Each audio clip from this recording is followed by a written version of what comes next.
En já, komið sæl og verið hjartanlega velkomin á þetta námskeið Fylgri á þetta málþing þróunarverkefnið og menntarannsóknina Kveikjum neyslan. Ég heiti Sigurhanna Friðþórsdóttir. Ég er grunnskólakennari að mennt og starfa sem slíkur í 25 ár og það er mér því sönn ánægja að fá að stýra þessu málþingi hérna í dag.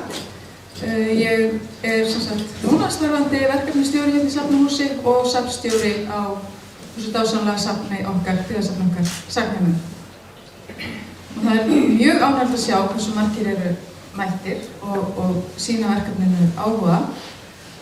Og ekki að það ætti svo sem að koma óvart, þetta er gríðarlega spennandi verkefni. Það var vel við hæfi að hefja daginn á opnun á myndlistarsýningu nemenda leikskólan Sóla og sýningin heitir Von sem að einstaklega vel við núna þegar við horfum öll fram á bjartari tíma og bara endalega skemmtileg heitt. Sýningin er opin á hæðinni fyrir neðan í barnadeild bókasafnsins og ég hvet ykkur eindreið til að líta við þar. Af óviðráðanlegum ástæðum höfum við þurft að gera smávægilegar breytingar á dagskránni, ýmist vegna veikinda eða breytinga á samgöngum af því nú er gamli Herjólfur að þjóna okkur og áætlunum breytist það lítið. En við látum það ekkert trufla okkur og ég er alveg samþægð að framundan er góður dagur, stútfullur af skemmtilegum fróðleik. En ég ætla ekki að hafa þessu orð mín fleiri í bili því eftir að sjá mig margoft í dag þannig að ég geti alveg verið róleg. En ég ætla að bjóða Ásmund Einar Daðason mennta- og barnamálaráðherra hjartanlega velkomin.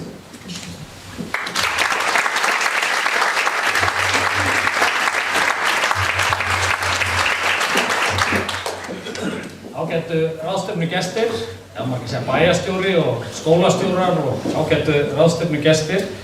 Bara byrja því að þakka fyrir að vera boðin hingað á þessa ráðstefnu og gaman að sjá hversu margir eru hérna samankomnir. Aðeins að bara víkja því að ég held að það sé áður en ég kem á svona starfinu sem þeir að vinna hérna að lestur og lestrarkunnátt og lestrarhæfni er algjörlega lykilatriði í því að ná farsæld barna. Og það hvernig samfélög vinna að því, menntakerfi og aðrir, er algjört grundvallaratriði til þess að einstaklingar geta orðið farsælir síðar meir. Bætt ofan á þá þekkingu, ofan á þá menntun og tekið þátt í lífi, leik og starfi. Það sem að ég kom hérna fyrir 6 til 7 vikum síðan og fékk að kynnast þessu verkefni betur og segja það að ég heillast algjörlega af verkefninu og starfinu sem að hér er unnið. Bæði varðandi lesturinn sjálfan, það sem þið eruð að gera hér með þessu rannsóknar- og þróunarverkefni, en líka þeirri nálgun sem að er gagnvart uppstokkun á stundaskrá, uppstokkun á skólakerfinu í heild sinni. Bæði með aukinni hreyfingu, með ástríðutímunum, með því hvernig þið eruð, vil ég segja, á góðri leið með það með því hvernig þið eru búin að ná að kveikja í samfélaginu, að líklega fara að ná besta árangur á landinu þegar kemur á samspili heimilis og skóla, nýsköpunar styrkir til skólastofnana og svona mætti áfram telja. Lykillinn af því að ná árangri og breytingum í menntakerfinu byrjar samt alltaf inn í skólastofunni hjá kennurunum, hjá skólastjórnendunum og ég vil segja það að finna það þegar ég kom hérna, finna kraftinn og orkuna hjá ykkur sem eru dag frá degi að starfa hér með börnum og vinna með börnum inn í skólakerfinu, það er algjörlega til fyrirmyndar. Og það er nefnilega svo að þegar við munum horfa á framgang þessa verkefnis og það sem ég horfi á þegar ég horfa á þetta verkefni eru ekki umræðan lestrarkóðan og þessi atriði, er ekki það hvað árangur það skilar þetta hreyfingun einn, er ekki þetta eingöngu með ástríðuna, það er heldur hvernig þetta samfélag hér er búið að kveikja neistan í sjálfu sér. Og þegar við erum að horfa á það hvernig við getum fengið fleiri samfélög til þess að gera slíkt þið sama, þá vil ég bara segja það, ég fullyrði það að það eru fá samfélög á landinu þar sem búið að kveikja jafn mikið neista í allri skólaumræðu og skólaþróun eins og samfélagið ykkar. Og þegar við horfum á þetta, þegar stjórnvöld horfum á þetta, þá þurfum við að hugsa hvernig getum við kveikt þennan neista í fleiri samfélögum. Þannig að leið og þau eru þróunarverkefni gagnvart börnunum hér og samfélaginu hér, þá vil ég líka segja að mig langar til þess að horfa meira á hvernig þið getur verið þróunarverkefni varðandi það að kveikja neistan í fleiri samfélögum. Hvernig við getum skapað aukna pólitíska umræðu leik- og grunnskólamáli. Og þetta eitthvað sem við þurfum að gera í auknum mæli. Þetta meðal annars ástæðan fyrir því að nú í vikunni að þá kynntum við það að við ætlum að stokka Menntamálastofnun upp frá grunni. Meðal annars með það að markmiði að hugsa hvernig getum við þjónusta svona hugsun í auknum mæli, svona verkefni. Það að segja hvernig getum við þjónusta kennslusamfélagi, kennarana, skólastjórnendurna, bæjarstjórana, þegar að þau vilja fara á stað með þróunarverkefni, þróa skólastarf og kveikja neistan í fleiri samfélögum. Þannig að ég vil bara nota tækifærið og bara óska ykkur til hamingju. Ég mun hlakka mjög til þess að vera hér með ykkur og fylgjast með dagskránni í dag, en líka fylgjast með þessu þróunarverkefni áfram og að við getum kannski fengið að halla okkur meira inn í það á næstu mánuðum með það markmiði hvernig getum við kveikt neistan í fleiri samfélögum. Þannig að bara þakka ykkur öllum fyrir ykkar framlag í þessu verkefni, haldið þið áfram, þið eruð að gera góða hluti, það eftir því tekið hvernig þetta samfélag byrjað að halla sér fram þegar kemur að menntamálunum og ég sannfærður að samfélagið mun bara styrkjast og eflast á næstu árum þegar þið farið lengri inn í þróunarverkefnið og við förum að sjá enn stærri og meiri breytingar og áskoranir sem því fylgja og þá viljum við vera til staðar til þess aðstoða við það. Til hamingju með daginn öll sem að þessu komið og haldið áfram ykkar góðu störfum og ekki gleyma því að halla ykkur áfram fram þó móti blási.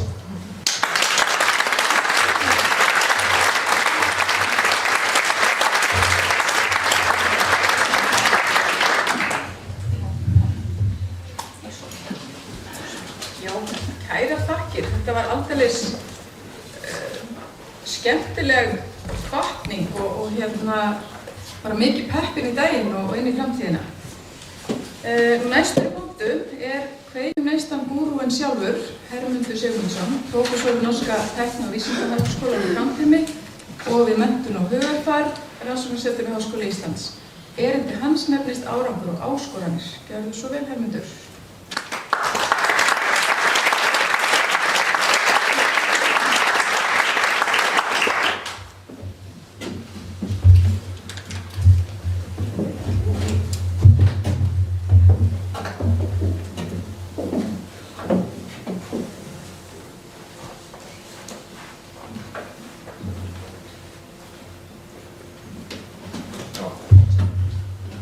Menntamálaráðherra, bæjarstjóri, virðulegir gestir.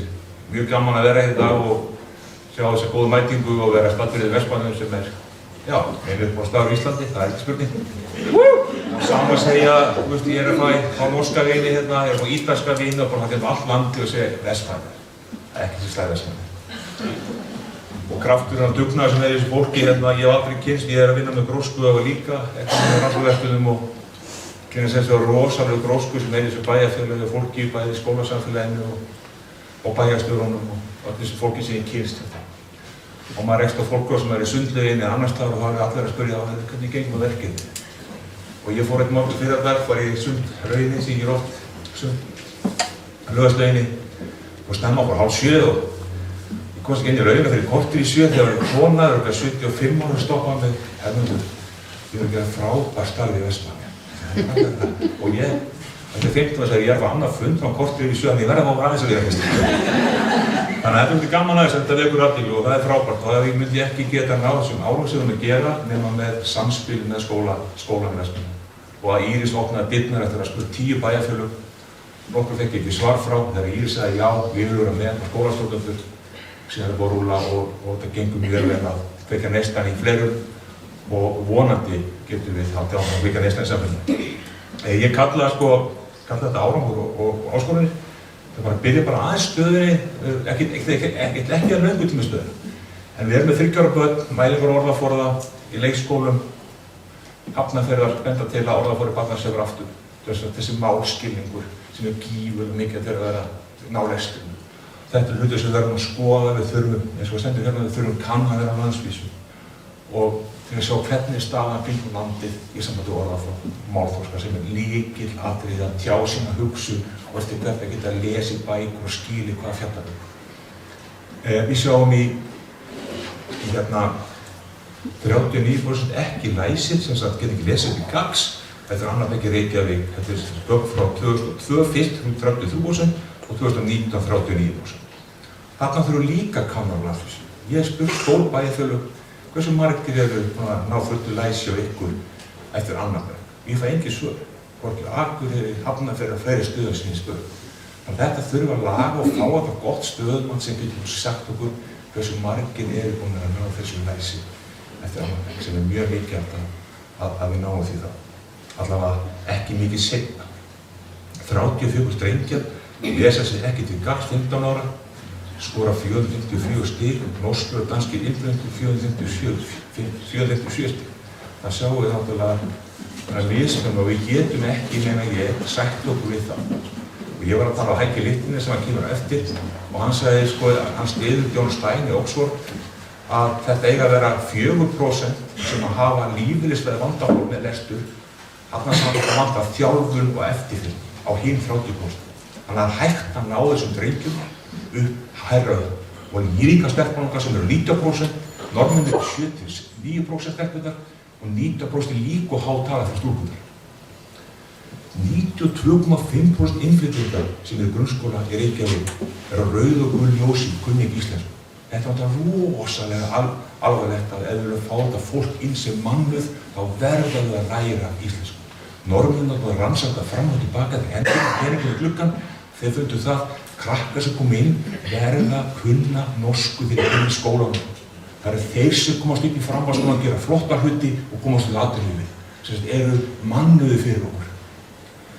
26% fallið framhaldsskóla, 31% drengja, 22% stúlkna, 62% innflytjendur. Allt á hluta þessu þetta út.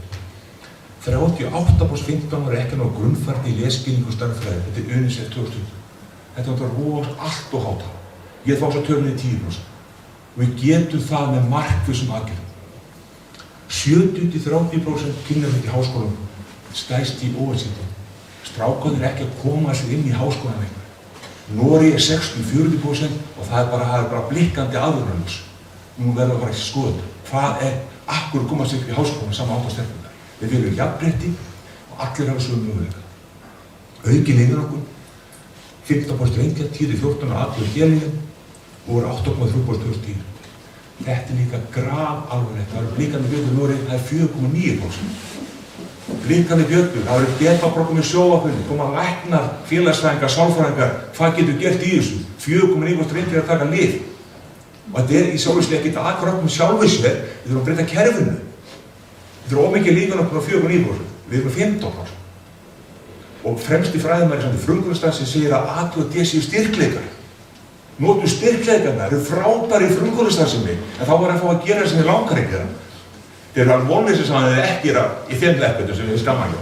En frábæri engin betri en þeir sem eru ADHD í frumkvöldastarfsemi eða góða rammi í kringu sig. Þannig að það kveikt á þeim, þá er engin meira inn en þeir. Þetta er Jóhann Wiklund með 30.000 tilvítanir hérna áður. Og Wiklund í heimsókn því að hann var rosa spenntur að sagði þeir eru byrjað með ástundin með fyrsta bekk. Hann er prófað til Svíþjóð í efstu stigum grunnskóla, menntaskólanum, hann hafði aldrei hérna áður með fyrsta bekk. Að fara að velja eftir áhugasviði strax þar. Og það er einstakt. Og félagsfærni því miður lægst í Evrópu. Þetta er UNICEF 2020. Þetta verður líka að gera eitthvað með. Og þarna er þetta fyrsta skólastig, leikskólinn er gífurlega mikilvægur. Og ég vil fá, við verðum að stytta aftur leikskólakennaranámið við í 3 ár. Þannig að fá fleiri leikskólakennara inn í skólann. Það er ára 66%, það er 25%. Ég var að skoða þetta 2020. Það var 55% ólærðir á fyrsta skólastigi. Eða sagt okkur við það? Nei, meina ég. Þetta er bara aftur svo staðan að ég sjá bara þessar línu út af því, þetta er ekki að fara allt hrætt yfir þetta, þetta er bara þetta lesskilningurinn, stærðfræðin og náttúrufræðin. Þetta er ekki bara lesturinn og við séum mest upptíðan því að bæta það í byrjun því að það getur gert betri árangur í allavega náttúrufræði og sennilega allavega betri árangur í orðadag. En ég vil ekki byrja á því fyrir að þau kunna að lesa. Það var það sem sagt og ég talaði fremsta fræðin minni fróndum í. Tryggvi Sólstad vann í Móselafnum, Mósel fekk Nóbelsverðlaun og hann sagði með þau, ég segi, hvernig þú byrjaði því að lesa? Þegar krakkarnir, hvernig byrjum orðaðið mín þarfæði? Þegar krakkarnir kunna að lesa alls ekki fyrr, mátt aldrei koma með þá stöðu að þeir geti ekki lesið það sem að fara að vinna með. Og sama stöður hægju eftir, ég var að heyra hann hans eftir. Þetta bara vesturinn, þetta línan okkar.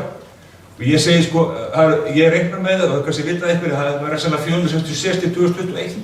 Það ekki komið, bara munið töluna, 466. Því miður.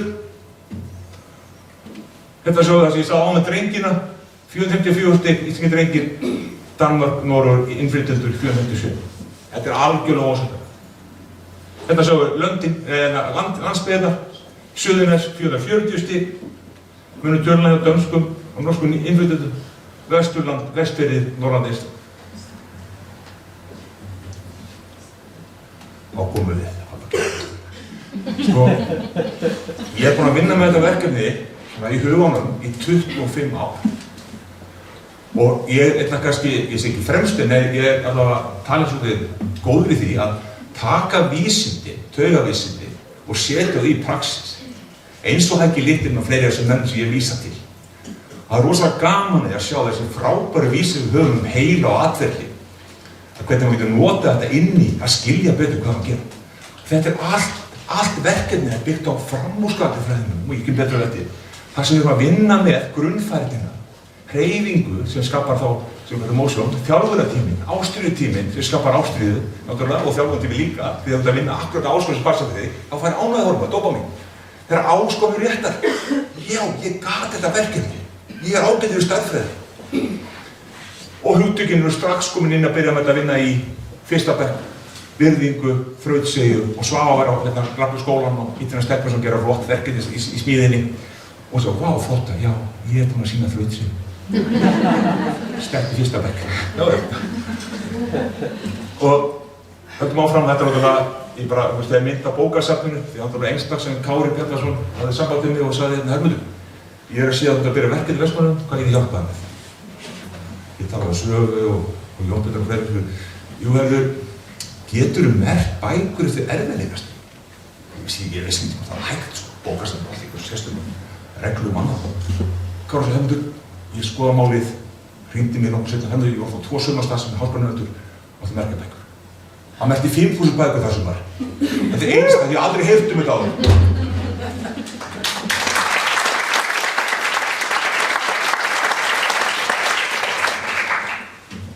Bara aftur til kenningar sem við erum að tala.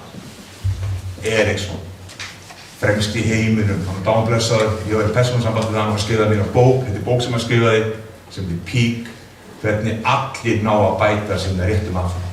Markvís þjálfun eftirfylgni er hans stikkorð. Það sem er eiginlega stöðumatið, eftirfylgni til að sjá hvað er ólíkstattur, markvís þjálfun með hvað er ólíkstattur og svo aftur stöðumatið er hann að bæta sig. Þetta þarf ekki að flókið, það þarf ekki að samrænt, við getum haft próf sem allir skólar geta nota, en það er ekki að keyra inn í menntamálastofnun. Eða, hvað kemur það að heita, ég veit það ekki. Við getum haft að í hverjum skóla hefur sama stöðumatið. Þannig suma mælingar sem getum gert það saman við viljum. En að skólinn hafi þetta einfalda stöðumat í þessu mikilvægu fögum. Og það er verið að byggja Vestmann líka. Að þetta finnst ekki, við förum að byrja þetta. Þetta byggist á Eriksson, þú verður að vita stöðuna. Eins og ég er aðeins að hérta minn. Okkur veit sagt. Og þú veist, ég var að vita hvað er þungur á því byrja. Svo talar þess fremst, fræði sig ekki samlega. Líka saman annað, gerðu þetta erfandur og gerðu þetta og láta vilja vita sko, hvað er úthaldið mitt og hvað er þungur. Þetta er alltaf rétti leið, ég sagði það. Þetta er rosalega erfið. Ég fór að vikta í lögarsöðu daginn og ég bara, já, ég er rétti leið. Svo kemur til Vestmann og þetta borða út að borða flottustöðum og maður svona. Já, ég fer ekki að vikta fyrir næsta sunnudag. Hinn fræðimaður sem að gera þetta líka, síðan ég þekkti hann líka, svo heppinn að hitta á Íslandi nokkrum ára síðan, hann var líka með í bókinni minni, 160.000 tilvitnanir. Þetta er það stærsti fræðimaðurinn í heiminum og Eriksson 100.000. Ég er með 361 og bara mjög ánægður. Áskorun með færni, þá kemst í flæði, þetta er áskorun á færni, kemur í flæði og þannig er það masteri, þess að mamma er að mesturistrú, leikni og ég get. Þess vegna ég er að reyna, þetta er ekki erfið, ég er ekkert að kenna kennurum að það er eitt að kenna. Ég er að segja, passið bara Óli fáið rétta áskorun og hún ásar líka.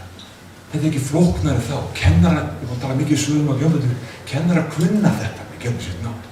Þannig ég bara segja, passi bara upp á þetta og það stuðum að þessi hjálpaði þar líka.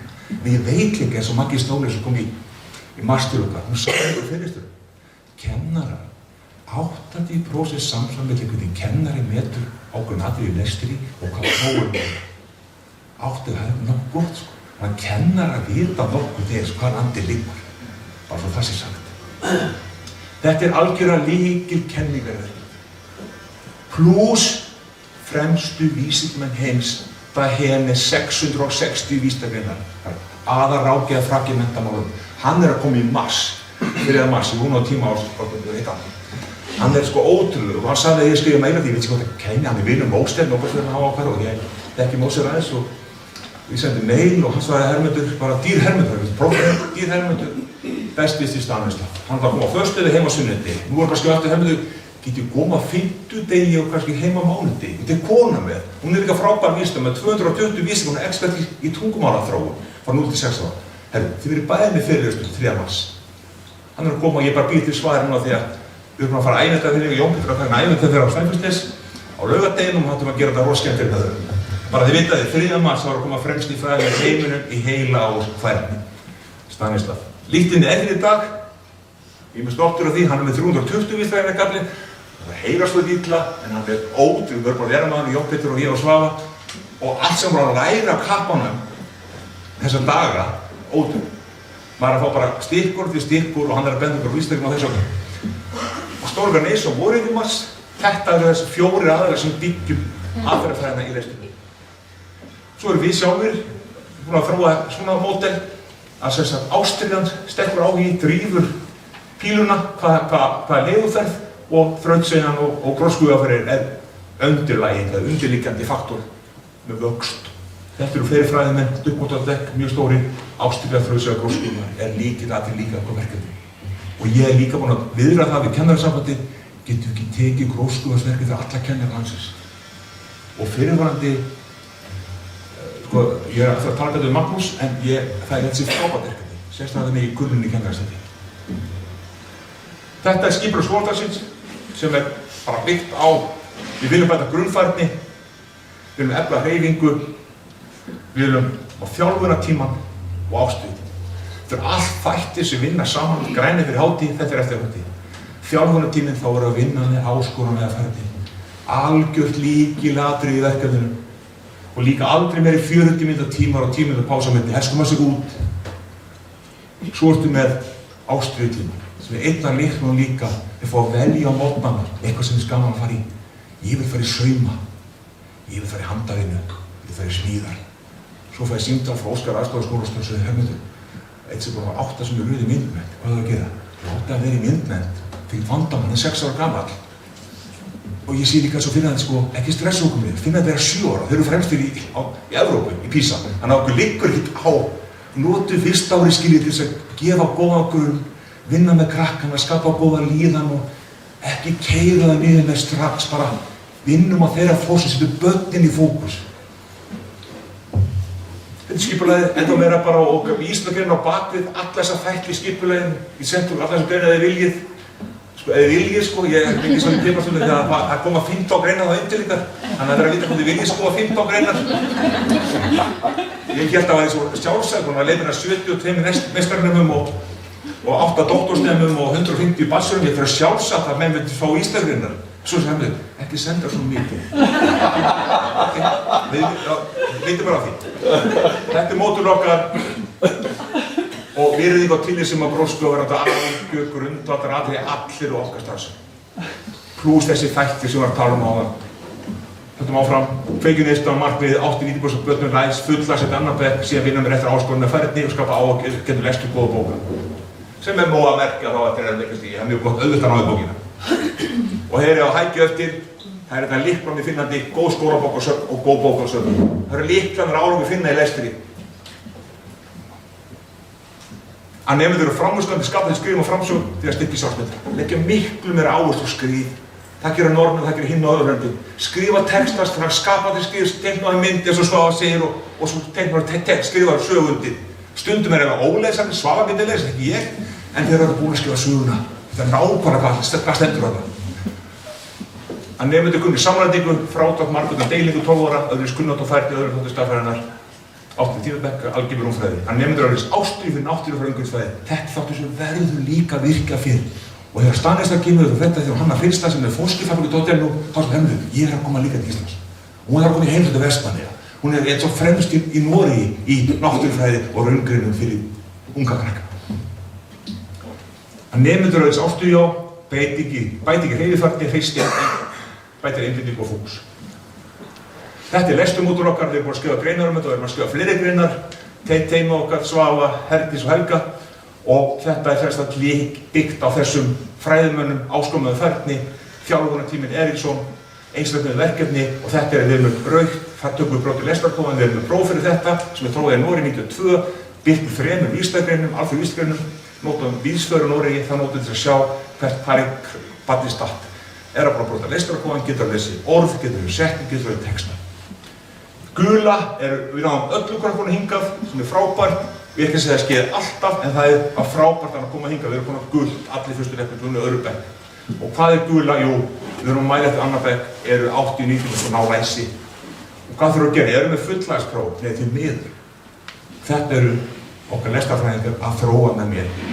Fulllægspróf til að nota í lok annar bekk. Það verður að gera sá, það finnst því miður ekki. Græna, það bara mat á skapandi skrifum og lesskilum sem er líkilega, þá erum við líka að vinna með að þróa lesskilsverkefni og hvernig við metum skapandi skrifum. Fyrst við niðurstöður, árangurinn, við höfum kannski heyrt þetta áður en þetta sérstaklega norsk rannsókn sem við gerðum 2020, sem birt, þá eru 73% sem lásu orð í maí í Noregi. Það er engin áhersla á lestur eða neitt í leikskólum, þannig að það er kannski auðvitað að sé aðeins minna. Hérna í Íslandi og að lesa orð 100% í maí, lesa setningar 96% og lesa samlega texta 88%. Þetta sjáum allt í þessu einfalda prófustöku 10 mínútur per barn. 10 mínútur per skipti, þess að 30 mínútur í vetur. Sjá hvað barnið stendur. Og ef það búið að ná þessu öllu, þá þarf ekki að vera aftur í prófið. Ef það ná þessu í janúar, þá tekur ekki aftur í maí. Þú komum okkur sem við náða þig. Þá fyrir þetta að vera á bækur, koma á bókasafni og velja sér bók og fara með kennarum og velja bækur og finna landileikur. Árangurinn, þetta hefði ekki séð áður, þetta voru bara sjá núna. Við tókum beislan áður í byrjun verkefnið, maí 2020, allan skólan, Vestmannaeyjar, fyrsta 10. bekk. Og það sjáum við fyrstu bekk sem byrjaði maí 21 með bekkinn okkar sem var okkar verkefni. Að marktökumunur 3 af þessum breytum, hvernig líka í lestri, líka í stærðfræði, líka í náttúrufræði, líka í íþróttum. Að það eru stórkostlegar niðurstöður fyrir krakkarnir sjálf sem með þetta 6 ára gömul. Meðan við þá mjög einfalt prófsvönd andlit, mismunandi andlit, 5 andlit sem segir hvernig líka henni. Og við sáum að 1 marktökumunur hvernig gengur, bara hvernig þau meta það var í lestinu. Þeir finnst þau ganga betur í lestinu með krakkarnir þeirra.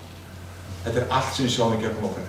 Þessi einföldu matstæki, þetta er matstæki sem komið líðan og hugafar. Þannig að við sjáum betur líðan kennara, barna, betur líðan kennara, betur líðan foreldra.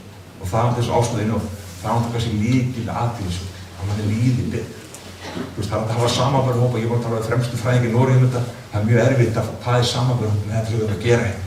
Þessa rosalega heilstæðu nálgun í skólastarfinu, breytilegum skólastarfinu. Það er ekkert hægt að ætlast að einhver aðrir sé á sama róli með að við erum að gera. Við erum að breyta öllu skólanum til, breyta skipulagi. Hann sagði, það er sniður að við fáum nýtt bæjarfélag, fáum nýja skólana, sem þeir ná líka á þessu. Það er það besta sem við getum gert. En það ættum að reyna að keyra fulllægsprófið þegar að krakka jólin í samanburð að krakka upp á því. Og það sé sagt. Áskorun okkar eru þróa fulllægsprófið, þróa allar skapaði skrifum, þróa stöðumat vörður í stærðfræði, þróa stöðumat vörður í náttúrufræði. Við erum að gera þetta sjálf, ekki aðrir að gera.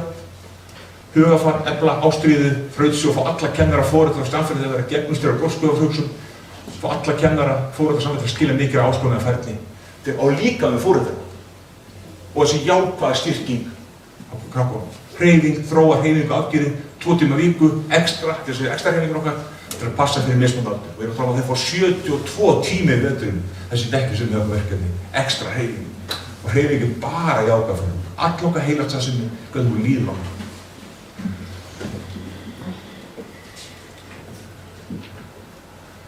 Roscoe hefur bara sagt þetta þegar við erum að vinna með, þú veist, þá má segja að Roscoe sé trú eigin getu og möguleika. Roscoe hefur sýnt sig að vera einn af litlum fyrir árangur.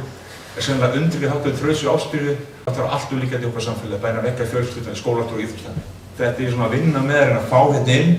Og tala sem þetta Írisík og þetta getur náður í Vestmannum. Bara stóra, við erum allar þessar breytur sem mælita fyrir eftir. Við erum með mælitæki, við erum með aðferðafræðina til þess að nálgast þetta með. Og ég er með 2 doktorsnemi í Noregi sem er að vinna með því. Einn af hann var hérna í Vestmannum, Benjamin, sem einhverju þekkja. Hann er nýr doktorsnemi í frumkvöðlastarfsemi, í Engage í framtíðinni. Við þurfum að fengja þess að efla frumkvöðlastarfsemi í framhaldsskólum. 200 milljón norskar. 3 milljarðar af þeim til þess að efla frumkvöðlahugsun í skólastarfi. Og við erum að koma inn með tæki sem er hjálpa með íhlutum á að trú og eigin getu. Ég get. Allir háskólanna, ekki bara eftir 5 sem velja frumkvöðlastarfsemi í náminu, allir fá þess að, það er markmið okkar, þessi íhlutur. Þetta er byggt á kenningum Mindtech sem þetta frábærfræðin og Stanford var með Bandura sem þetta 4 stórum í sálfræðinni. Byggt á hana kenning, frábær bók en síðan maður allir kemst að. Markmið okkar er að efla mannað. Notum fremstu vísindin sem nefnd á hann sem útgangspunkt fyrir okkar aðferðafræði og nálgun til að efla grunnfærni frá einfaldi til flókna. Eflum einfald stöðum að markvissa þjálfun eftirfylgni, áskorunarfærni, finna áherslu og fókus á námsfærni, vinna með okkar stóra áskorunir, kveikju neista, ignísjón. Þetta er svo að þið ætla að kíkja á síðan okkar á Facebook Vísindi og menntun og við erum komin með rannsóknarsetur upp í Háskóla Íslands. Við erum mjög ánægðir með að vera komnir inn í Háskóla Íslands í menntasvið þar sem við erum að byggja upp í rólegheitu og okkar rannsóknir sem tengjast aðalega meginlega aðferðafræði með stóra kannanir og stór gögn til að geta kannski skoða stóru myndir.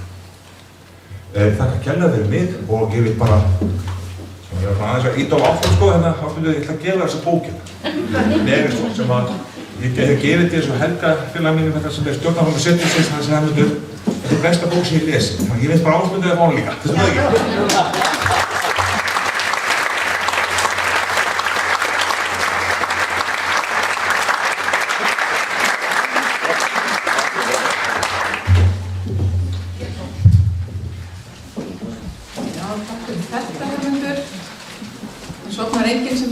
hlusta á Hermund, móðurinn alveg þvílíkur. Þess að kíkja á hvað er næsta dagskránni. Mikið prógram.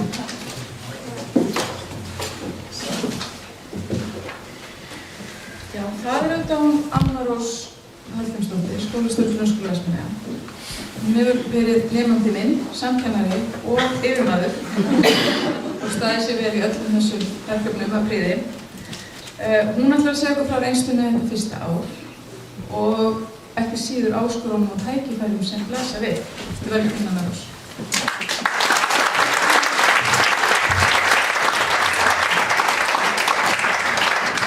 Takk fyrir. Já, það er svolítið gaman að geta verið að vinna með fólki sem að hendur manni. Kannski bara á það einhver þáttu því að maður er kannski það sem maður er í dag, myndi ég halda. Ég mun örugglega koma inn á eitthvað af sömu þáttum og Hermundur var með, en ég ætla svona að reyna samt að einblína á okkar reynslu og það sem við erum að gera í skólanum. Og verkefnið okkar fór náttúrulega bara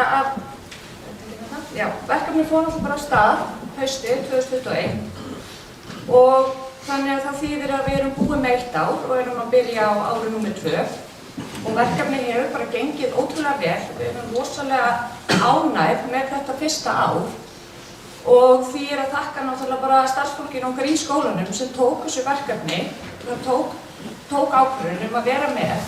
Og það er alltaf það sem skiptir öllu máli, að við fáum fólkið með okkur í svona stóru verkefni. Við getum ekkert ákveðið það, þó að Hermundur komi og ræðir mig eða ræðir Írisi, þá getum við sem kannski ekkert ákveðið það að við ætlum að fara í svona verkefni nema það sé allir með. Og þetta verkefni snýst náttúrulega að bæta árangur í læsi, mæta nemendur þar sem þau eru stödd og gefa þeim réttar áskorunir og hjálpa þeim að finna sína ástríðu. Af því eins og Hermundur nefnir, ef þú hefur áhuga á því sem þú ert að gera, þá gengur þið vel. Og við fórum ekkert í þetta, það er alls konar í skólakerfinu. Það koma alls konar nýjungar, alls konar hugmyndir, við fáum fullt af kynningum og við getum ekkert hoppað á allt. Við þurfum alltaf svolítið að velja hvað við ætlum að gera Og það sem heillaði okkur svolítið við þetta verkefni eru vísindin sem á bakvið. Þetta ekki bara eitthvað sem einhverjum finnst. Það eru vísindi sem liggja á bakvið og það eru þessir fræðimenn sem Hermundur nefndi sem eru með margar rannsóknargreinar og vísindagreinar og eru virtir vísindamenn og við ákváðum þess vegna að hoppa á það því að þarna höfum við vísindin með.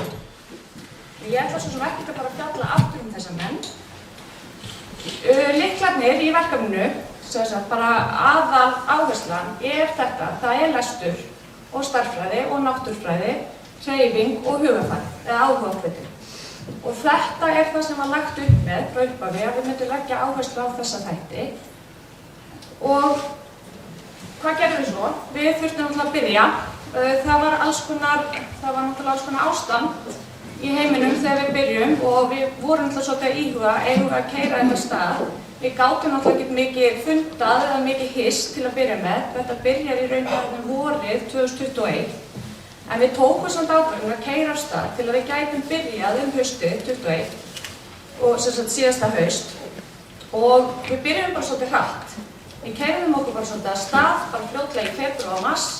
Við stofnuðum teymi utan allar þessi þætti og það var bara mikill undirbúningur og bara mikil vinna á vorunni til að þetta gæti orðið að veruleika svo við gætum byrjað. Og sem betur fer var fólki tilbúið, ég segi það ekki að það hafi allir verið bara eins og gengur í þróunarverkefnum, þetta fór svolítið hratt af stað, en fólki var með og þessi vinna var ótrúlega góð, þannig að við vorum svona þokkalega tilbúin þegar við fórum af stað, allavega í huganum. Þetta teymin sem við mynduðum þannig strax vorið og þessi teymi byrjuði bara strax að vinna að því hvernig við ætluðum að byrja að haustinu. Og það var læsisteymi, stærðfræðiteymi, náttúrufræðiteymi, hreyfiteymi, hugafarsteymi og svo kennarateymi. Kennarateymi voru bara umsjónarkennarar í fyrsta bekk og núna þetta umsjónarkennarar í fyrsta og öðrum bekk sem saman í þessum teymi. Það svona mikilvægt til dæmis að þeir hafi verkefni tækifæri til að ræða saman. Kennararnir sem eru búnir með 1 ár og kennararnir núna sem að taka í fyrsta bekk og að ganga inn í sama verkefni á ný. Hlutverk teymanna hafa samt alveg breyst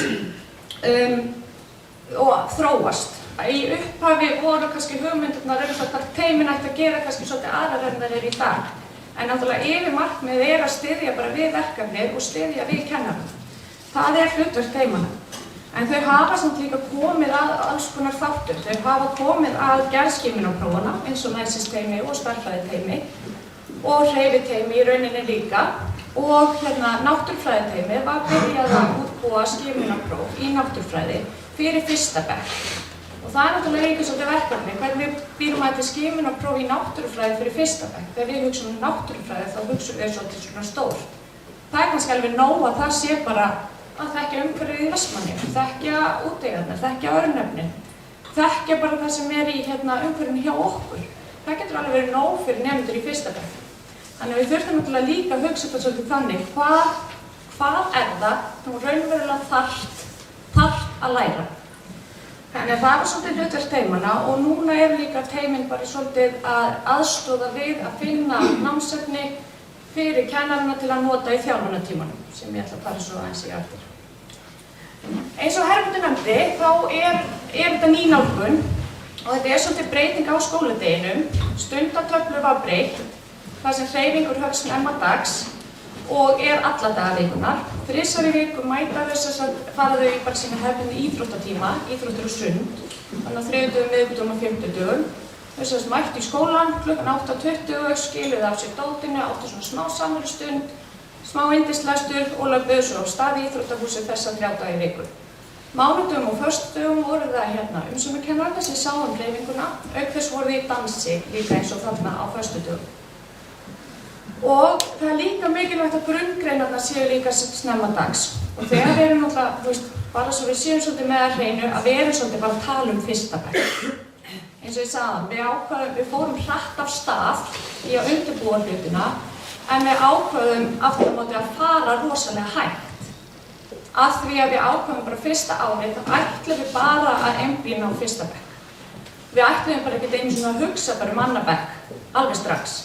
Við þurftum að fara rólega af stað, þurftum að einbeita okkur í fyrsta bekknum og þannig að það þegar við tölum þá grunngreinarnar, þá erum við bara í fyrsta lagi fram að áramótum bara svolítið mikið að tala bara lestur.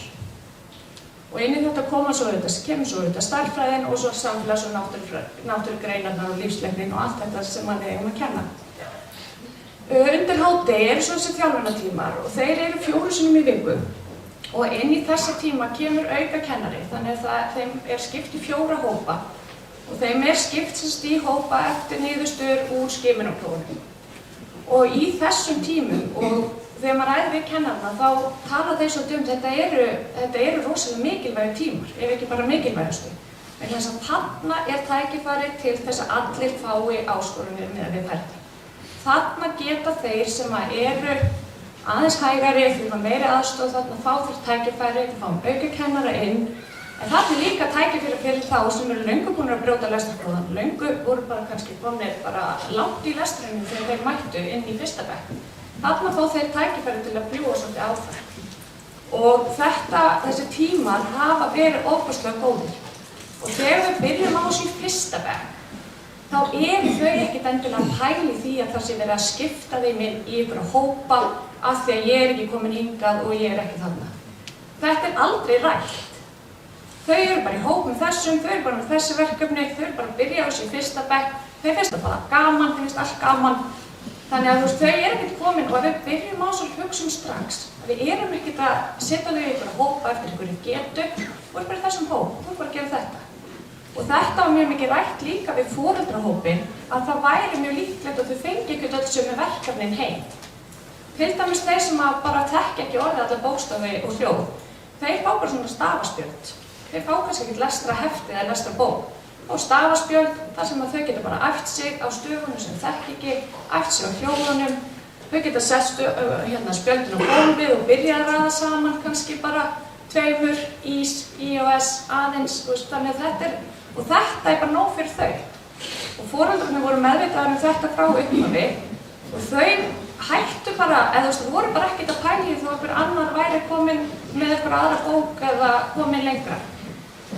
En svo kannski núna, þegar aðeins lengra líður, þá það alltaf svo spennandi þegar maður til dæmis kemst á bókasafni. Og það alltaf rosalega stór áfangi þegar ég má fara á bókasafni og ná mér bók. Og þið ættu ángríns að sjá hvað krakkarnir eru glaðir þegar þeir koma út á bókasafni. Það bara, hérna er bók, þetta er bók. Ég fæk mér þess að skilaboð frá litlu frænku minni sem í öðrum bekk. Hún var í útlöndum og hún setti mér skilaboð. Ég alveg að verða búin. Ég alveg að komast á bókasafnið. Ég sendi mér þetta frá útlöndum, svo ánægð. Ég vona að hún komist fljótlega í vikunni. Þetta svo gaman fyrir þau þegar þau finna að þau eru að bæta sig. Síðan það ástríðutímarnir. Þeir hafa verið í lok dags, í fyrsta bekk. Þetta aðeins öðruvísi í fyrsta bekknum núna.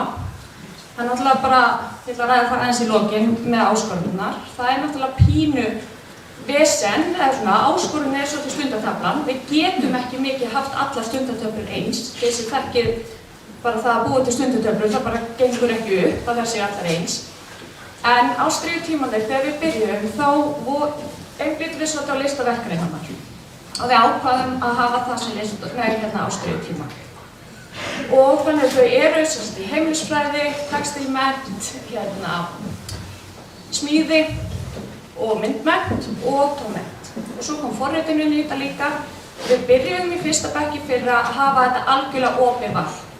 Vildum svolítið taka svona leikskólahugsunina áfram, ekki að bara strax í skóla, fengi svona smá leikskólapælinguna líka, að fá að velja og þetta voru dásamlegir og eru dásamlegir tímar. Og þau velja bara mótnana hvað þau vilja fara í. Og þetta bara gekk vel, en það voru auðvitað í þessu eins og öðru einhverju hindranir. Og það kom svona aðeins upp að þegar COVID kom, þá þurftum við að setja þau aftur í fasta lotur af því að þeir náttúrulega máttu ekki blandast og alls konar. Og þá fundum við að það var líka alveg gott að hafa þeir stundum í lotum. Þannig við breyttum aðeins í haust og ákveðum að byrja þannig að allir byrja í lotum, sem byrja í föstum tímum. Þá fær líka fyrsti bekkur að kynnast fyrst öllu Þau voru kannski að velja textílmennt og vissu ekkert hvað textílmennt væri. Vissu ekkert hvað það var að gera í þessum tímum. Þannig að núna byrjuðu þau í lotunum og svo koma valvikur. Og þannig að þessi tímar eru svolítið bara í þróun hjá okkur. En ótrúlega vinsalegir tímar alltaf. Eins og ég sagði áðan, þá var áherslan fyrsta ári bara á fyrsta bekk. Og við bara einbeitum okkur bara algjörlega að honum. Og það sem við erum að tala fyrsta bekk, þá erum við náttúrulega bara að tala lestur. Þau þurfa bara að læra að lesa og þau þurfa að læra að vera í skóla. Svo þið haldið ekki að þegar fyrsti bekkur mætir í skólan, þetta fer ekki allt af stað 25. ágúst, allt þetta.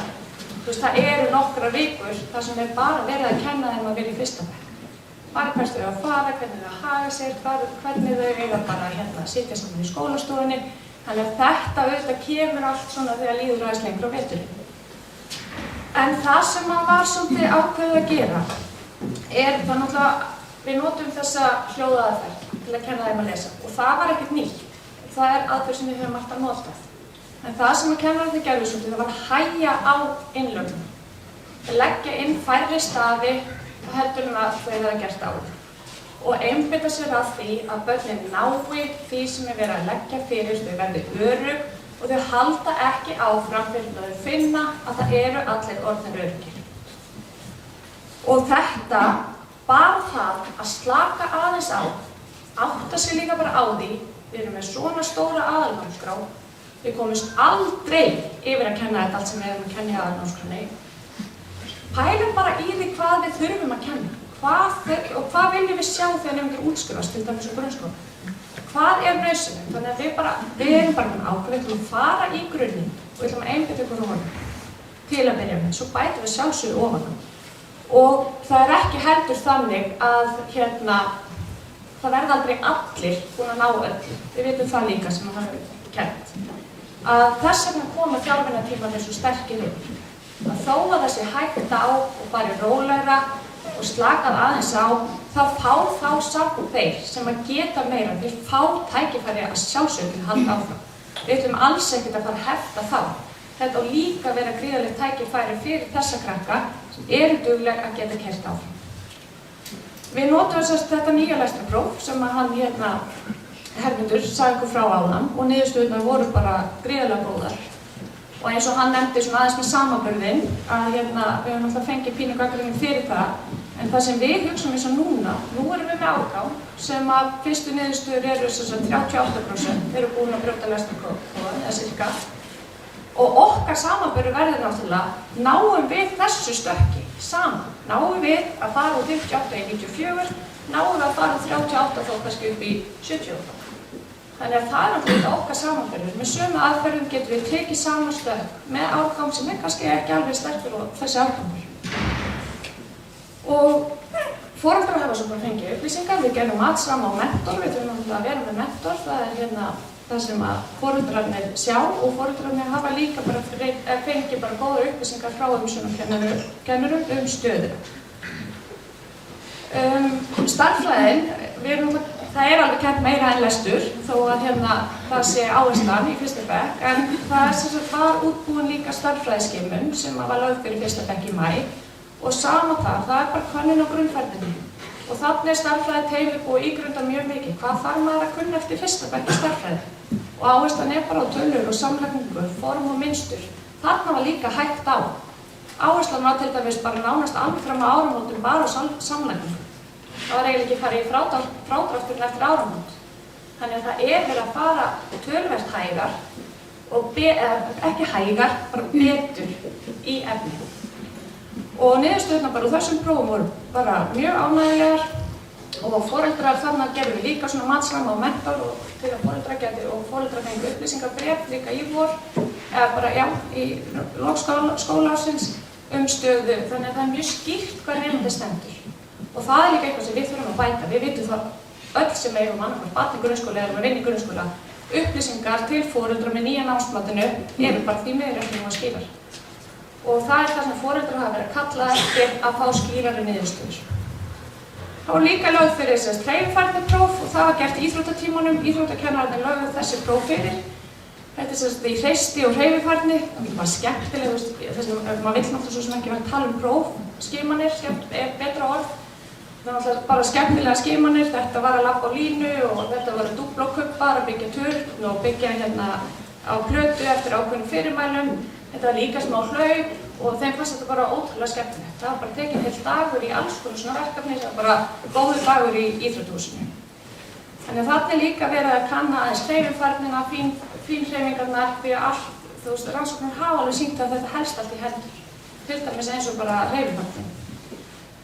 Síðan er þetta, gróskuhugarfarið, bara við unnum með jafnt og þétt með það yfir veturinn og hérna teymið sem sá hugarfarið, þau hérna héldu okkur á tánum varðandi það og komu inn með nýtt hugtak einu sinni í mánuði eða svona rúmlega, þar sem var alltaf eitthvað nýtt orð eins og þrautsegja, tillitssemi og hérna og bara þessi orð ég get gert betur inn að æfa með aðeins meir og allt þetta. Þannig við erum svona að reyna líka að implanta þessu bara í alla. Og það er náttúrulega bara risaverkefni. Aðeins svona, hvað finnst kennurunum? Þarna er nú kannski helst samt bara að tala umsjónarkennarana sem voru með þennan fyrsta bekk og ég er náttúrulega búin að hlusta á þær segja frá sinni upplifun og þær hafa líka verið með fyrirlestra sjálfa eða hluti úr þeirra teymi og hérna, þetta er svolítið niðurstaðan finnst mér þegar ég hlusta á þær, andrúmsloftið er rólegra. Stundataflan gerir það líka verkum að það er ekki alltaf allir að flýta sér. Þetta var eitt af því sem við lærðum í COVID, þegar krakkarnir þurftu bara að vera með sínum umsjónarkennurum í sínum stofum, voru bara í miklu svona verndaðra umhverfi að það var bara rólega. Við erum alltaf þreytandi eins og krökkum fram og tilbaka og sérstaklega þau komið í fyrsta bekk. Þau eru að klæða sig í og úr og fara í íþróttahúsið, fara í lotu, þarna út í frímínútur aftur inn. Þau eru bara stundum dauðþreytt. Þannig að stundataflan gerði það verkum að hún er alltaf svolítið eins, hún er þægilegri, þau vita, dagarnir eru svipaðir, þau vita hvernig prógrammið er og þau eru ekki á eins miklum þvælingi. Og þetta fundu kennararnir höfðu bara jafnvel bara betri áhrif en eiginlega kannski allt hitt sem við erum búin að fara í. Það niðurstaðan var bara að þeim nemendur leið betur, andrúmsloftið var rólegra og börnin eru bara öruggari og líður vel. Og þetta þannig að við bara að átta sig aðeins á því, við getum ekki kennt þeim allt í heiminum. Einblínum okkur bara að kenna þeim það sem þau þurfa að kunna. Og einblínum á að þeim líður vel.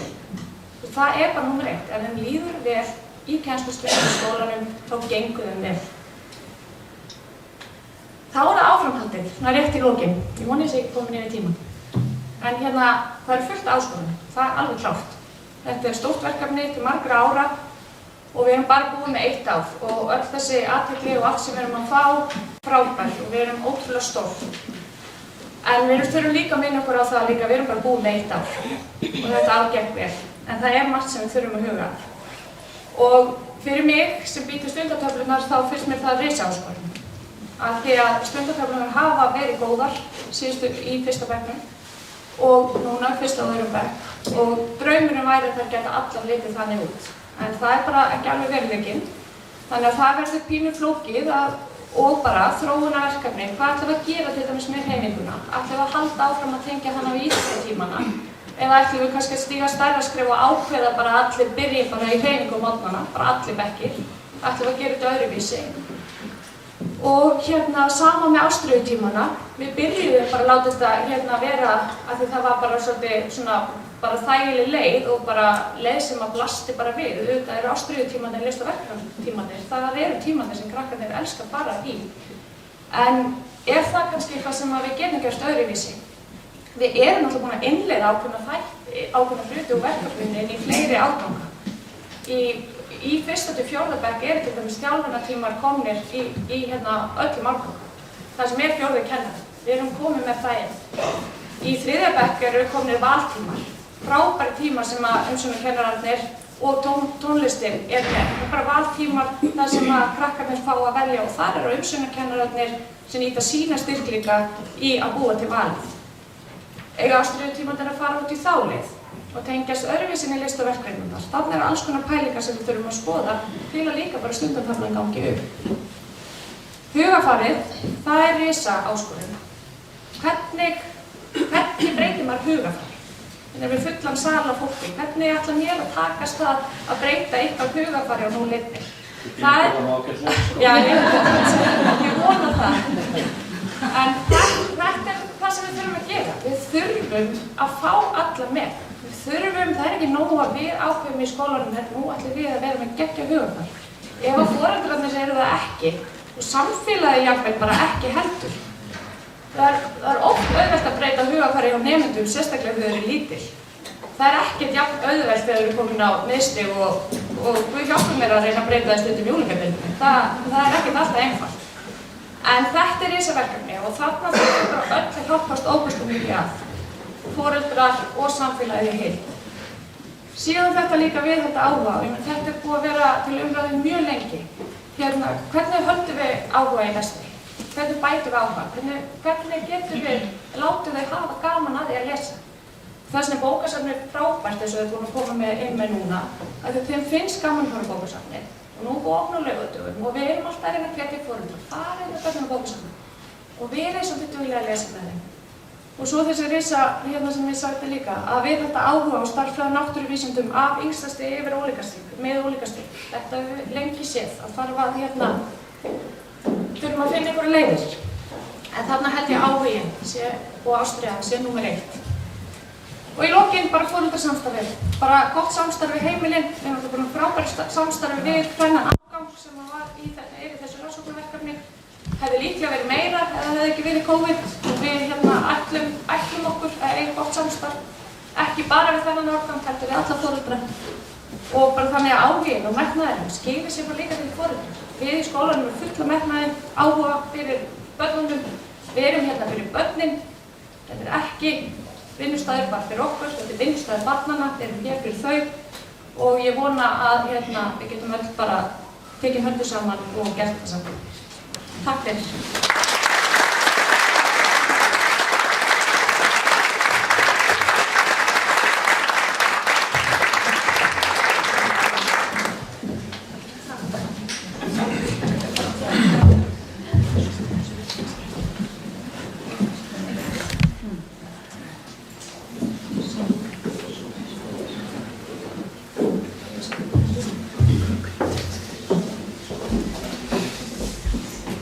Kæra þakkir, Anna Rós. Þetta er svona á svona stundum sem að langar að fara aftur að kenna. Þessi ger ég að einhvern tímann. Það er ekki víst að ég verði eilíf hér. En það eru sem sagt greinilega spennandi tímar framöndan í grunnskólanum. Og nú ætlum við að fá að heyra í henni Silju Rós Guðjónsdóttur sem segir frá sjónarhorni og reynslu foreldris sem þátttakanda í Kveikjum neyslu. Gjörðu svo vel, Silja Rós.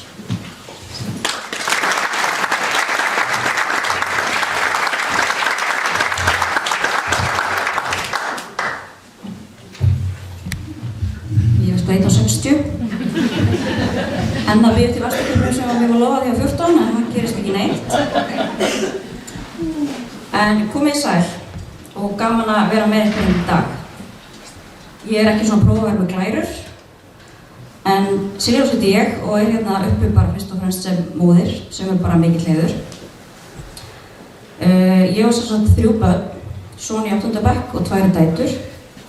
Yngsta dóttir mín er 5 ára og er á 5 ára deildinni. Og svo er það miðja mín sem er 7 ára og er einmitt í 2. bekk í Grunnskóla Vestmannaeyja og hefur tekið þátt í verkefninu Kveikjum neyslu frá hóp sína grunnskólagöngu þegar hún byrjaði í 1. bekk í fyrra. Ég ætla bara hérna stuttlega, ég sé að við erum komin yfir tímann aðeins að greina ykkur frá minni upplifun sem foreldri barns í verkefninu Kveikjum neyslu. Þegar þessi hugmynd kom fyrst að fara í þessar breytingar þá viðurkenni ég alveg að maður var smá efins þetta. Sem er jú kannski alveg eðlileg tilfinning þegar við erum að gera stóra breytingar. Breytingar sem varða börnum hans og framtíð þeirra. Og eins og Hermundur nefndi þetta áðan, 10 sveitarfélög sem voru ekki búin að svara eða segja nei og ég hugsaði fyrst bara, guð minn góður, ætlum við að vera vitleysingar þess að segjum já. Ég er alveg talað, sko. En eftir að hafa bæði kynnt mér þetta mjög vel, fengið mikla og góða fræðslu frá stjórnendum og kennurum skólans, sem og frá Hermundi og Svövu sem eru duglega að koma og upplýsa okkur foreldrana, að þó voru að minnsta kosti við foreldrarnir mjög spennt fyrir þessu og bara virkilega ánægð með að dóttir okkar hafi tækifæri á að taka þátt í þessu flotta verkefni. Ég sá það mjög fljótt að þegar dóttir mín, sem er með mikla hreyfiþörf, að þegar hún byrjaði í skólanum, að hreyfingin í byrjun dags hentaði henni mjög vel. Bæði þá hreyfingin með kennara og það að fara í leikum með sund snemma dagsins. Einnig sé ég að lestrarnálgunin hendar henni vel, að það sé tryggt að hún á að tengja saman bókstafan og hljóðið áður pressaðar á hana að halda áfram á þessi raun að forstundu til þess. Hún fór að gera þetta á sínum hraða og passa upp á öll grunnatriði sér í lagi.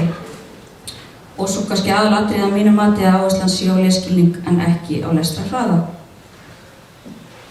Og því tengdu að langum að nefna bara út frá umræðinni sem að allir eru búin að sjá, sem nú nýlega búin að vera í þjóðfélaginu, meðan hans út frá því sem að Ilmur Kristjáns skrifaði, að þá fékk ég sem foreldri alveg smá líkt í hjartað og fann fyrir stolti að tilheyra skólasamfélagi sem þorir að taka skarið, þorir að gera breytingar og við séum nálgast hlutina öðruvísi og ég vil bara nýta tækifæri að hrósa skólasamfélaginu í Vestmannaeyjum fyrir að tekið þetta flotta skref. Hei.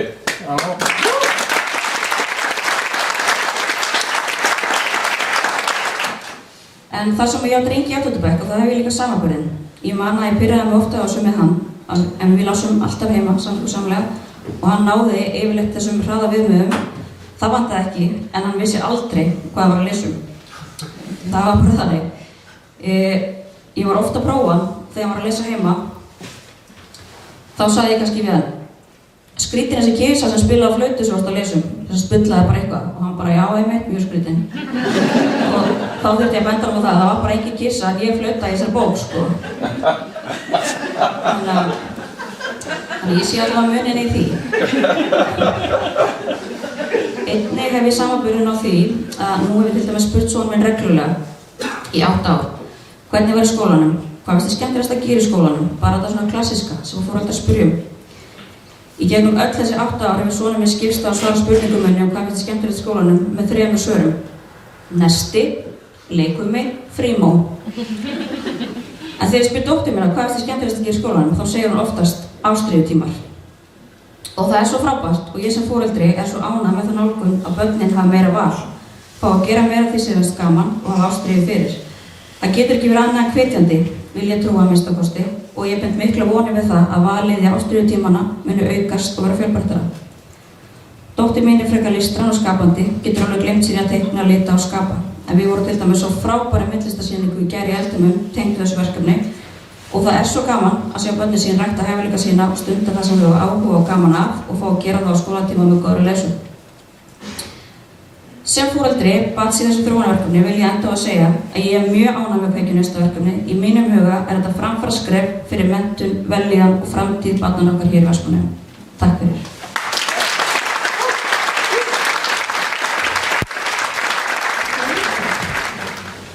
Næstur í pontu er Kári Bjarnason, forstöðumaður bókasafns og safnahúss Vestmannaeyja. En bókasafnið er, eins og kom fram áðan, virkur þátttakandi í verkefninu Kveikju listan. Og Kári flytur erindi sem kallast hlutverk og tækifæri bókasafna. Gjörðu svo vel.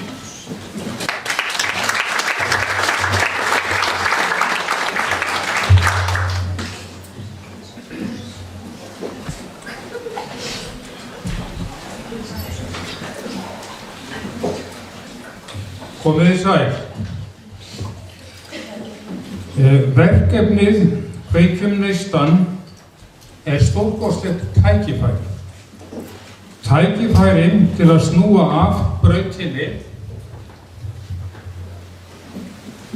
Tilvitnun efst, 34% drengja og 19% stúlkna get ekki við 15 ára aldur lesið sér að gagni þar sem þau skilji ekki þann texta sem þau lesa. Tilvitnun líka.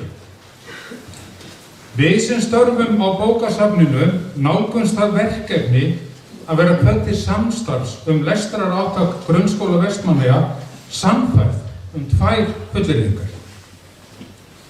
Svo fyrir, á bókasafninu er til akkurat rétta bókin fyrir barnið á akkurat þessum tiltekna tíma í þroska þess og leshæfni. Hin fullyrðingin sem við störfum eftir á bókasafninu er ekki bara til ein rétt bók miðað við tiltekna lestrargetu, það er til úrval réttra bóka og þess vegna er nóg að moða af samskonar bókum fyrir hvert og eitt barn til að velja úr það sem áhuga vekur hverju sinni. Ef við höfum rétt fyrir okkur, þá er eini vandi okkar að para saman réttu bókina eða réttu bækurnar við rétta barnið á rétta tímanum.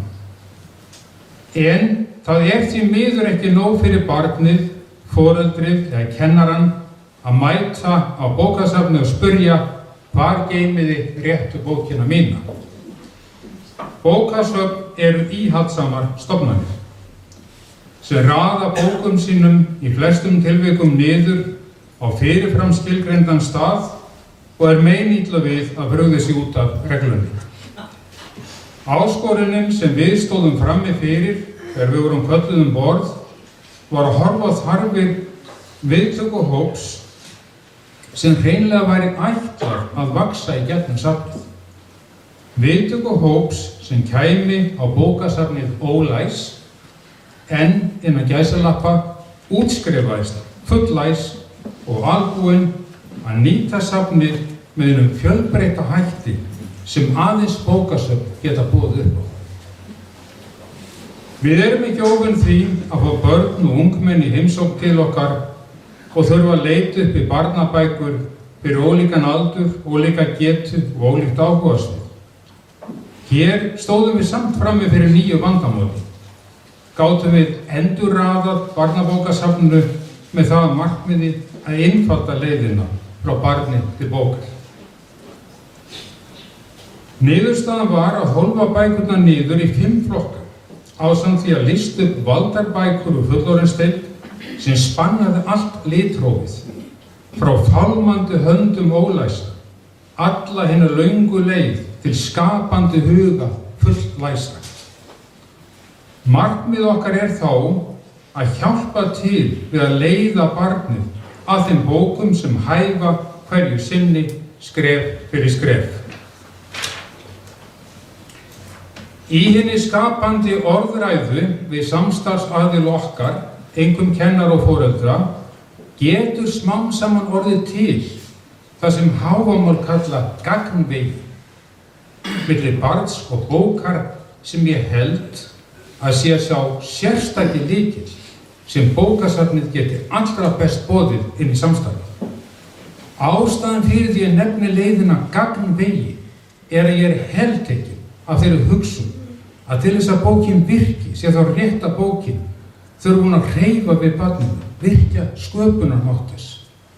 Það er þess vegna sem við, starfsfólk safnsins, leggjum svo miklu áherslu á að standa fyrir hinum fjölmörgu viðburðum okkar, hvers kyns samstarfi, höfum opnað laugardag og svo framvegis, að við trúum því að bókasöfn sé lykilstöðu til að færa barn og bók saman í einhvers konar innra samtal eða lifandi samskipti sem er hinn sérstaki galdur bókarinnar og það sem mín leikmannaaugu sjá sem töfraleiðina við að glæða áhuga á lestri. Á næstu mínútum ætla ég að fara með ykkur í ferðina sem við erum að feta við að merkja bækurnar með mismunandi litum til að auðvelda okkur öllum að velja úr bókum sem hæfa lesskilningi og lesþroska hverju sinni. Áður en lagt af stað vil ég leggja áherslu á tvennt. Í fyrsta lagi, verkefni er það sem kallar útlenskunni work in progress. Það er að myndast og ummyndast í sífellu í vinnu við að raða og endurraða bókum í einstakar kvíar. Eitt atriði sem ég vil leggja áherslu á eru orð Stefáns G.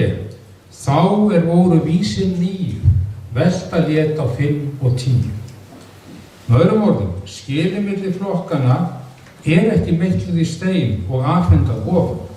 Þau eru tilraunir okkar til að auðvelda okkur að draga saman það sem er áþekkt hvað erfiðleikastig, efnistök, innihald og svo framvegis varðar, þannig að við skipuleggjum barnabókadeildin okkar eins vel og við getum í anda þeirra fræða sem eru orðin okkur lykilfræði, að þjálfunin skapi meistarann og að fjölbreytni bókasafnanna búi til kjöraðstæður fyrir þjálfunina. Nú ætla ég að eyða þeim mínútur sem ég á eftir í að spjalla ofurlítið umfangið sem við höfum. Eins og þið sjáið hérna, þá umfangið bara býsna gott. Þetta eru hvað, 14.000 titlar og tæplega 9.000 titlar og 14.000 eintök, og á bakvið hver titil 1,55 sem ágætis stöður, en að vísu hefur öxin verið sett að rótum margra bókatrjána eða margra bókana, þannig að það er búið að fækka eitthvað. En við sjáum það að það sem skiptir mestu máli er að við erum búin að litakóða meiri hluta bókana.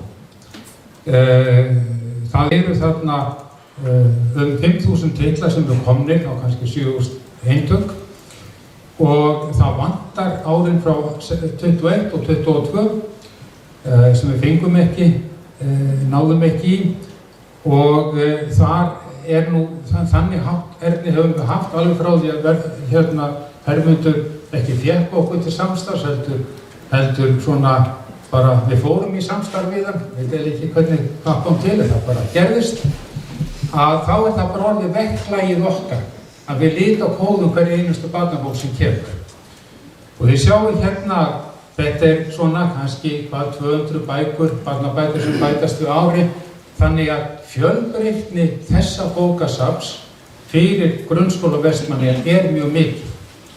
Og við erum auðvitað afskaplega þakklátt fyrir að grunnskólinn notar þetta bókasafn mikið, því það greinilega og klárlega kemur öllum til góða. Núverandi litakóðun þessi háttur hér, frá efsta til lægsta. Það sannarlega hægt að gagnrýna okkur fyrir það að hafa ekki notað einhverja heimspekilega hugsun, bara frá léttari til þyngra eða omvendt. En þetta var nú svona niðurstaðan okkar, og þegar við vorum að litakóða, að þá einhvern veginn freistuðumst við til þess að fara beint hingað inn í hvað þessi litakóðu merkti sérstaklega. Við Drífa Þöll Arnardóttir áttum gríðarlega gott spjall við Hækki sem var hérna hjá okkur í gær, heilmikið, og hann sagði við okkur þessi flokkur, hann svo mikilvægast, hann skiptir mestu máli. Sjálfur á ég barnabarn sem núna verður 8 mánuða, og hún fór í bað með bók og sagði móðurinnar mér, og ég mjög ánægð með það. Ég myndi ekki almennt mæla með þessu fyrir bækurnar okkar, en það þessi kúnahópur alveg sérstaklega. Og þetta ég gleymi því ekki einhvern tíma á tannfar á einni bóki. Það bara æðist. En þessi notur safna ekki notur. En þetta sem sagt, þessar bækur fyrir oft merktar fyrir yngstu börn. Og sem sagt, þið kennarar, þið foreldrar, þið sem horfið á mig eru kannski vinni í öðrum skólum og hérna bókasöfnum, þið þekkið alveg þessa bækur. Þetta eru bækurnar sem við getum ekki keypt alltaf, vegna þess að það eru svona flipar sem eru auðvelt að rífa, og því ekkert fyrir okkur að taka það og stundum við skrifan í bókin, ekki fyrir vega bókina besti pabbi heimi eða eitthvað, og svo skrifa bara einhver pabbinn. Þannig að við eigum alveg gífurlega mikið af þessu, og það gaman að sjá hvað það fer mikið af þeim. Það líka gaman að sjá, eins og þið sjáið hérna, ef við kemum þessu nú hérna á stað, hérna, þá sjáið þið að það er búið að litakóða heilmikið af þessu. Og þið þekkið þessar bækur eins og fyrstu 100 orðin og græna kannan, þetta svona þessi heimur, það sem okkur þykir vænstum, þessi mest hreyfing á þessum bókum. Síðan förum við í næsta skref fyrir ofan, og það sem að barnið eðlilega á fyrsta skrefinu, þá það óvirkur. Það að segja, það óvirkur aðili hvað varðar það að lesa, en þarna á þessu fyrsta skrefi þá byrjar það að staulast um. Það heldur sér örugglega í, mamma eða pappa eða afi ömmu eða hvað það en það byrjar að stauta, það byrjar að lesa. Og Námsgagnastofnun hefur gefið út eins og bókaflokkana hérna, Heyrðu Jónsi og listin að lesa og skrifa, sem að við notum, við höfum þumalputtaregluna, við horfum á ytra byrði og innra byrði. Það að segja, ytra byrði eru þetta einatkvæðisorð, ósamsett, línubilið stórt, myndskreytingi mikil og svo framvegis. Og í þennan flokk fara bækur sem við svona mælum með að þeir nái sér í, sem eru tilbúnir til þess að fara sjálfir að fást við það að stauta. Svo færum við okkur enn skref lengra og þá komum við inn í þessar bækur eins og ég þekki sjálfur Hulduvölu, bara hef lesið hana eða kannast við hana og þetta er svona þessar bækur sem að ég þekki, þar að segja ég orði þetta svona orðið minnka í texta en stækka í áherslu, þar að segja svona þess að þetta ytra byrði að færast í áttina hversdagslegum bókum en eftir sem áður er svona já, það er kannski fjölbreyttari heimur, letismægra en eftir sem áður er þessi veröld ósköp svona einföld til þess að fást við sjálf. Og ég bana líka stúlkurnar sem eru mest að vinna í þessu að taka þessar jaðarbækur, alveg eins og Skúli Skelfi sem getur hoppað hér hjá okkur og svo eru kannski aðra bækur sem koma í flokki þarna undan. Og eins er það með þennan flokk hér að fyrstu bækurnar hjá Harry Potter seríunni, sagði einn samstarfskona mér, þar er hann bara yngri sjálfur. Þannig að veröldin sem við verðum að lýsa er saklausari, einfaldari, hugmyndafræðin einfaldari, þannig að við setjum þetta þar og setjum svo seinni bækurnar í næsta flokk fyrir ofan því þar er komið fjölbreyttari veröld. Þannig að við reynum að horfa í senn á ytra formið og innra lagið, innra formið. En þið sjáu það að þeir eru komin hérna út í það sem við köllum vel læsa einstaklinga, þá horfum við á vinsælustu bók í Vestmannaeyjum, Vít í Vestmannaeyjum. Hún var alveg gríðarlega vinsæl, gríðarlega mikið notuð og gríðarlega mikið lesin. Og hún er bara gott dæmi þessa, hún er bara þokkalega þykk bók, það er ýmislegt sem gerist í henni, en þetta er fyrir þá sem eru vel læsir, en ekki fyrir þá sem eru orðin fulllæsir. Fulllæsir, þá erum við að tala bækur sem að útgefendur sjálfir kalla unglingabækur. Bækur sem eru orðnar eða svona fjallum heim sem það er eiginlega ekki til. Það sem það er ekkert barn og engin fullorðinn og þú nefndir Anna Rós einmitt að það væri kannski svona sá markhópur sem var erfiðast að glíma við varðandi allar breytingar. Þetta er heimur sem er að fást við sjálfan sig og það er óskaplega krefjandi og mikil áskorun fólkin í að finna bækur sem þessir einstaklingar gleyma sjálfum sér yfir. Því að þessir einstaklingar eru náttúrulega uppteknir af því að reyna að fást við það hvað í óskopunum verður við sjálfum. En hérna völdum við ljónuð og hyldýpi, þetta eru svona þríleikir, efnistökin eru klárlega orðin miklu flóknari, orðin geta jafnvel verið þannig að menn þekkja þau ekki. Þetta er texti, það sem að raunverulega má alveg segja að fari á mörkunum þess að vera fyrir unglinga og hæfa alveg klárlega fullorðnum einstaklingu líka. Margir hafa gaman af því. Og svo kemur að lokum það sem mér þykir lang mest vænt og það er það að geta teygt hendurnar inn í þennan óendanleika fullorðinsdeildan. Mér þykir svo gaman þegar einhver ungur strákur, ung stúlka kemur til mín og segir ég hef áhuga á fótbolta. Þá fer ég alltaf með viðkomandi af Manchester United bókum og það er svona stundir sem viðkomandi fússar og þá gefur maður sig náttúrulega með það og finnur einhver aðra tegundir. En það er kannski verið að spurja einhverjar að rækta hamstur eða hvað heitir allan upp, fóðran einhvern veginn. Eða minnir að spurja ég man að ég var svo ég var svo hugfanginn að það var bókaflokkur, 9 bindi af seinni heimsstyrjöldinni. Og ég sem þeirri askoti, ég þarf nú að fá þetta, við erum öll til eignast þetta. Svo kemur bara hverjir mat og þetta til sölu hjá okkur. Svo fer ég bara fæ mér að borða og þegar ég kem tilbaka, þá bara einhver mamma búin að ná í þetta fyrir strákis. Og ég, þessu skrítið hvað maður sé eigingar bjánir sko, og fann ég hvað mér leið vel með það. Að það til einhver strákur, einhver staðar, sem að fletta þessum bókum, að velta fyrir sig að hvernig fórum og skriðir þetta inn í Pólland? Hvað gerðist þegar styrjöldin var að byrja? Hvernig endaði? Það nákvæmlega þessi heimur sem að ég svona ólst upp við, Grímur Grallar og einhver nefndi Bob Moran í gær fyrir mig. Ef okkur tekst að komast í gegnum hvað það, farsíminn og tölvan og allt, og einhvern einstaka heim, þar sem við bara lokuðumst inni með einni bók og heilli veröld, þangað viljum við komast. Og ég vil nota síðustu sekúndurnar rétt til þess að segja það að ég afskaplega þakklátur Grunnskóla Vestmannaeyja ykkur kennurum sem eru mörg fyrir hvað þau notið bókasafn mikið og vísi mikið á það.